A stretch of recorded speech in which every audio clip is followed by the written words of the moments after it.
What's up, everyone? It's Neveen The Queen, and I have a very special episode. I'm here with my brothers, Emile, DJ Emile, and Sarkees, aka Sako, on SongLab Live. Help me welcome my brothers, everyone. I also want to give a shout out to my niece, Sydney, in the back. She's a student, and she's learning all about the greatness. So, shout out to you, Sydney.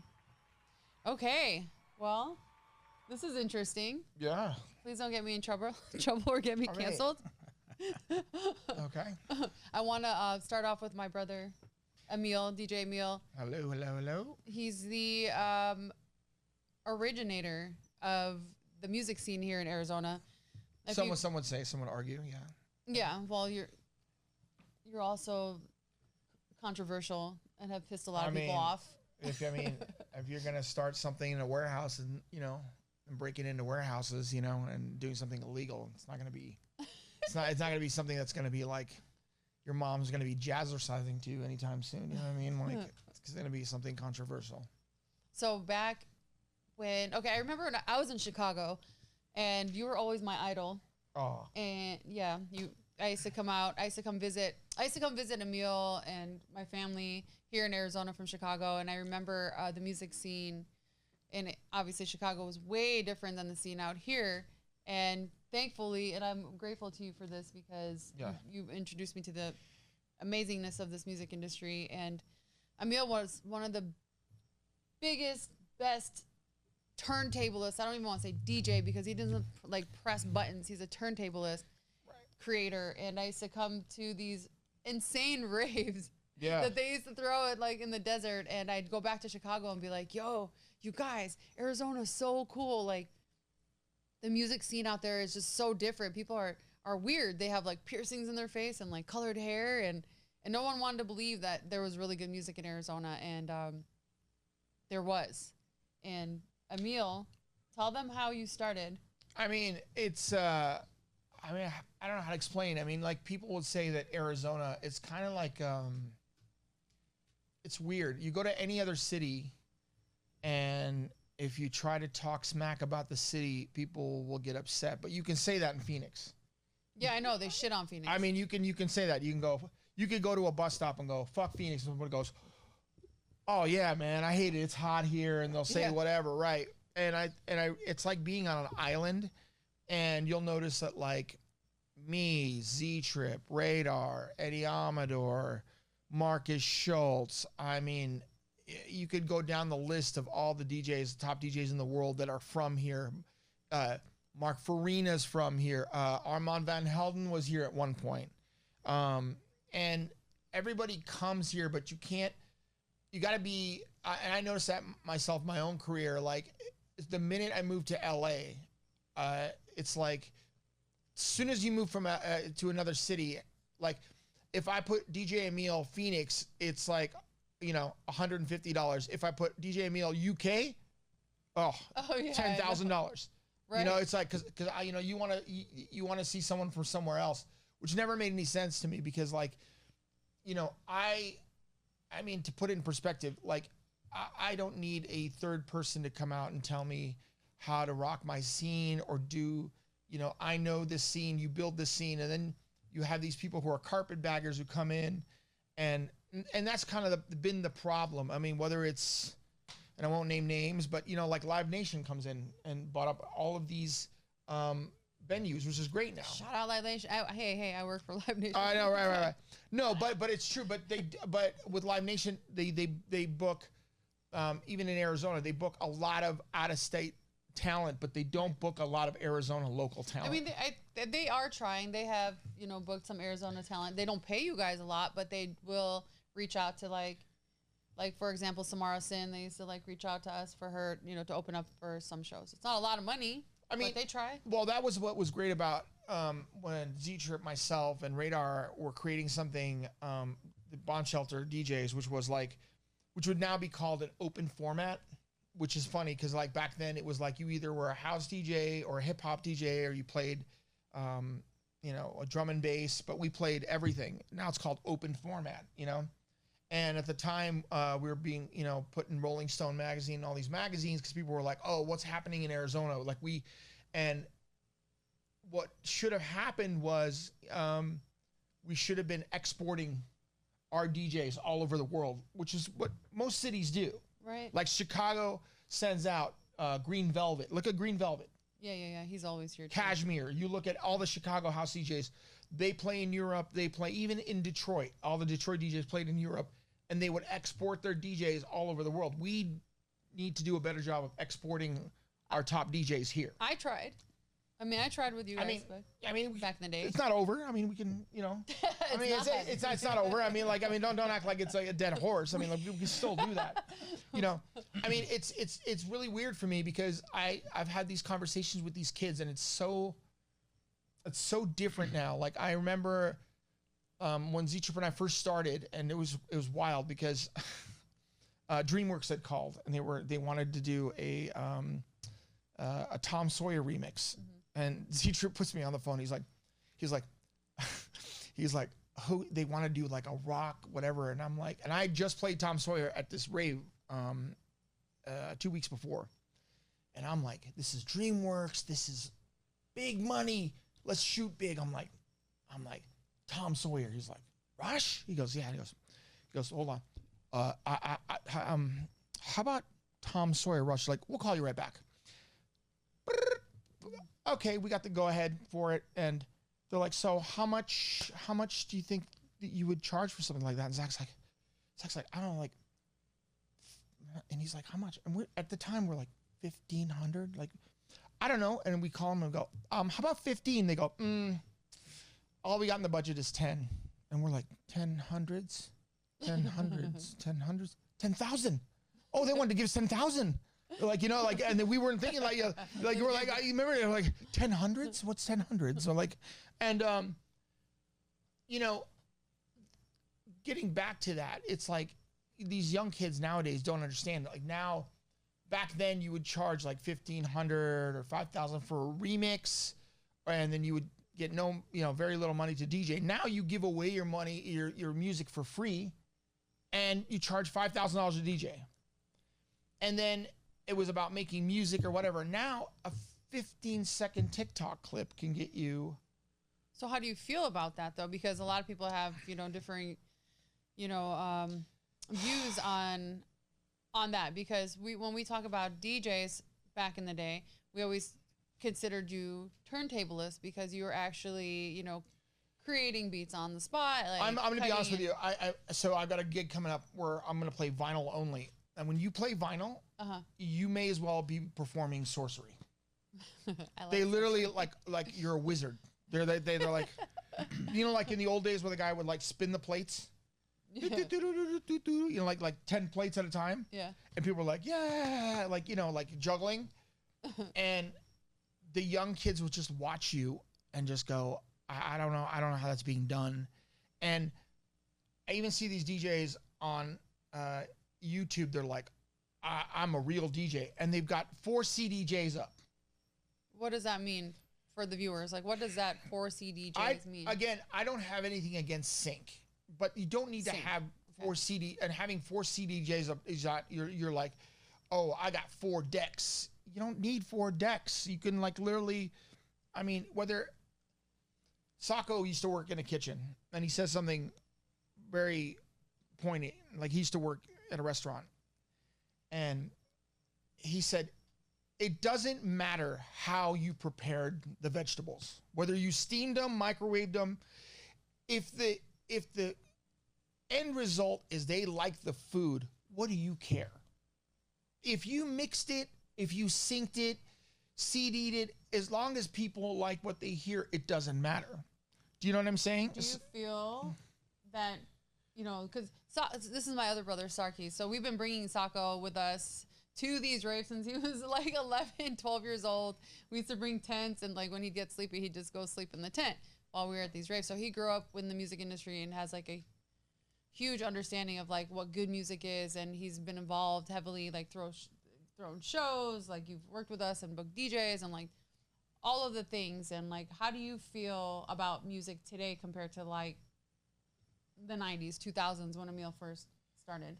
I mean, it doesn't feel as authentic. I mean, in my opinion, like music doesn't feel as authentic as it used to. I was just having a conversation, you know, watching someone make something versus knowing that it was like collaborated or auto synced, or it doesn't have that same feel. Although it does get you to the same place, it just doesn't feel the same.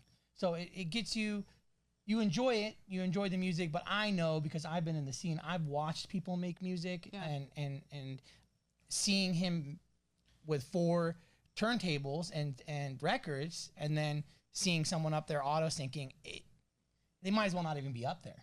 You feel like it's just the energy is not. It's not. No, it's not. It just for me, I feel like when I see them up there with the laptop, because I grew up with him playing, you know, I feel like it doesn't serve me anything that they're up there. I'd rather just have visuals and not even have them up there. It is about the optics. Yeah, I'd rather have the visuals and you know, them pushing those buttons. I know what those buttons actually do. Most people don't that are watching. They don't have a clue. They think those buttons are doing magic up there. They're not really doing much. It just looks like they're doing a lot.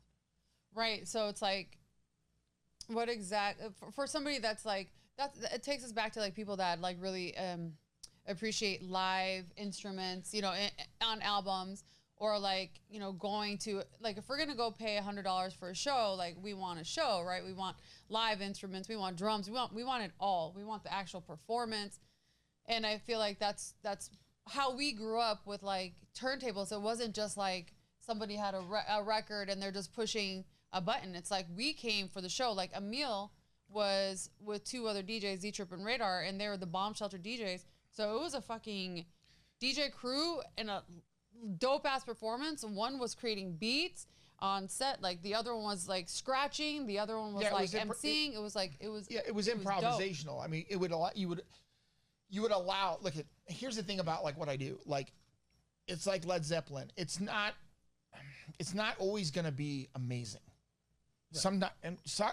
You two can both attest to my talent. Part of it's the imperfection. Right. Part of it's the imperfection. There are nights I will freely admit, I'll be the most honest. There are some nights where it's either hit or miss with me. You go there and I'm not on point. But then there are some times, which is why the other thing that I really dislike about what's happening with DJs, that it's not a job. Stop clocking in, stop clocking out. Meaning, okay, back in the day when I would see this DJ, Thomas the Mabel, and he was one of the best examples I can ever give you. This guy was from San Francisco. He had like moppy hair. He wore like pink golf slacks, and he was just the oddest person you'd ever meet. And everyone said, oh, he's an amazing DJ. I went to go see this DJ, and it was like cats in heat. It was the worst thing. It was like, meow. It was like literally shoes in the dryer. The worst DJ I'd ever seen. I went to see him again, and he was at a rave on a balcony, and it was like 120 degrees. He comes out in a ski jacket and ski goggles, and ski goggles, and he goes out and he goes, hey man, it's a party, man. It's going off. It's wicked, man. And he passed out on the turntables. And I go, is this a joke? Like, is this a joke, right? I'm fucking dying. And then I go to another night, and man, I mean, when I walked into the club and the bartenders are on the bar, like, and the place is going crazy, and it's him. It's him. And I'm like, what vitamin was he deficient in? Like, what was going on? And they're like, and the DJ goes, hey man, it's Thomas, man. And it's like, when he's on, it's like a gift from God. You just let him go. Right? That's what you do. Like, I mean, you ask a DJ now, like, hey man, if a DJ's going off before you, leave him alone. Oh yeah, if he's like killing it, like, why stop the set? Leave him alone. Let him do his thing. Yeah. It's like a baton race. You hand the baton to the next DJ. It's a marathon. It is not about a sprint. And these other DJs that come in, they're like, oh, my time is from 9:15 to 9:30, and I'm gonna click, kill it, bam, bam, bam, you know, like. It's like, it's all about the optics. It's like what they look like. I had a DJ with a guy the other night, and he was wearing some sort of like, remember that movie? What was it? The Furians, you know, with the guy Riddick, the Chronicles of Riddick. Yeah. Remember the guys with the tubes? They would look for things. He had a tube on like this. He was like this. And I'm like, how's he breathing? How's he breathing? And the other thing by the way, the other way you can tell DJs on vinyl and DJs that are of the new generation is this. Dude, if I'm doing this kind of seismic activity, my needle is bouncing. I can't have people doing this and posing and synchronized dancing with girls in bikini tops. Yeah. That's the other thing I have to say, and I don't want to get controversial, but I mean, the next time I'm going to DJ, I'm going to DJ in a Speedo. Fuck no. Don't do that. What? No. With a gold? No, I like the idea. No, I do. I like and it. a Speedo and a gold chain and just like, let it all hang out. No, help Listen, me. you told me that you like that I support you. I support him also. If you guys have ideas, I support your ideas. It is. That's great. I would suggest it's my maybe birthright. It's my birthright. Perhaps. It's my birthright as an Armenian to be able to wear gold chains and a Speedo. I'm not trying. Look, y'all can get canceled, but if you want to do that and wear your Speedos and your fucking gold chain, I don't know you. And the other thing I really want. You're not supporting that. You can't support. The other thing I want to talk I'll to. be there. You're gonna watch our brother in a Speedo and a gold chain. Yes. And you're just gonna let him go up there and just. Yes. You cannot be my manager. Okay. Sako. Okay, Sako is all business, by the way. So when it comes to like, I trust him. So if he wants to wear a Speedo, he can wear a Speedo. But Sako has been all business. He knows all about money. He knows how to make money. He knows how to flip money. This is business right here. This is why I keep him around, because whenever I have an idea, every time, I have like naysayers or people that try to like bring my idea down, he understands like business and the arts and stuff and like really respects being you. And I love you for that. That's the most authentic thing, and that's how did you become so business savvy? Like where did this all come from? I think the many years I chose to be on the streets, and there's something to that. If you can grind it out on the streets, and you can make it out without getting in trouble, without getting killed, there's something to be made from that. You can learn a lot about how people behave when they're on and off substances, when they're when they're just about money. When you can just apply that to regular life, and it translates completely into sales. It translates into everything. It's the same thing. Most people now are on substances, just not substances that they think are bad for them. They think because they're prescribed something, or maybe because it's sold at the store that it's fine or whatever. But people just, if you know how those people are, then you can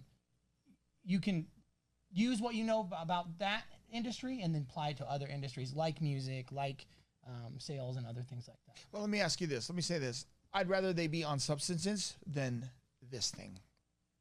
That is a substance. I mean, that's a substance. I have to tell you, this has been the biggest problem in music, is that I don't think that people understand. Like, I had a DJ send me a clip, and he was upset, and he's a French DJ, and he was like talking in French. He's like, I don't know. I play French house. I go this, and everybody make me depressed because they are watching, they are sitting like this the whole night. Like, once you put your phone up, you're no longer a participant. You're an observer. I still don't do that. That's why I'm telling you. Like, I just talked to your partner over there about like. Because I do that because I'm mostly I create content, and then a lot of times I'm working for like Live Nation and like creating content. So. Right, and that makes sense. If your business is being on social media, I get that. But I can tell you, the last 4 weeks, I have tried something, which is not having. I delete every social media app that I have on my phone on Sunday night, and then re-download it on Friday. And I have to tell you that my mental health has skyrocketed. Right. I mean, literally skyrocketed. Better. I'm just so much better. I feel better. I'm not attached. And it's funny because you catch yourself during the week. I catch myself picking up my phone and just staring at my phone and not knowing why I'm staring at it, because there's nothing for me to click on. Right? There's emails, there's text messages, but there's nothing else. So you're just staring at this thing, and you're like, why am I looking at it? And you set it back down, and you keep doing it. Then you realize when there's actually nothing to do on the device, how addicted you really are. Right. We're just juiced in, you know? Yeah. We're in the matrix. Definitely addicted. I'm addicted for sure. And like for me, just being what I do for business, you know, like the talent and the influencing and just being on air, everything that I do business wise, and even when I was a music manager, all my business is on my phone, and it fucking sucks. And it sucks for a lot of artists that I used to manage because they don't like being on social media. They hated it actually, and they would get anxiety from it, but they also understood that they had to use it for business purposes. Yeah, but imagine everything you work for being canceled by one person who said you said something. And the other thing too, I'll tell you, Neveen, this is the future. And this is why I was just talking to your partner about this. You're not going to stop the rain. Okay. You can't stop the rain. So in my new performances, what I like to do is send out a Bluetooth and MIDI signal and send out audio jacks out to the audience. And like in an app like this, where you can just, and then people can just like be plugged in and make beats with the DJ. I mean, that's being interactive. I think that's the future of music. Is it'll be the first time that you can, you know, that our kids will not have to look and say, oh, we just watched a guy go back and forth on stage. It'll be the first time that you can say, I was interactive with that DJ. And I'm telling you, the first time the person sees what they're making coming through the phone, through the speakers, it's like magic. Like you've actually connected with that person. Right. You know what I mean? So it's like, what do you always say? People want to belong, right? Exactly. People want to belong, man. So, right. So if they think that they're a part of something that's happening and they're there, then that to them is more. That's the hardest. That is the hardest part of what I have to do now. I love going to shows and I have to sit there and watch. Oh, I need to be more present. I know that for a fact. Like I need to stay the fuck off my phone.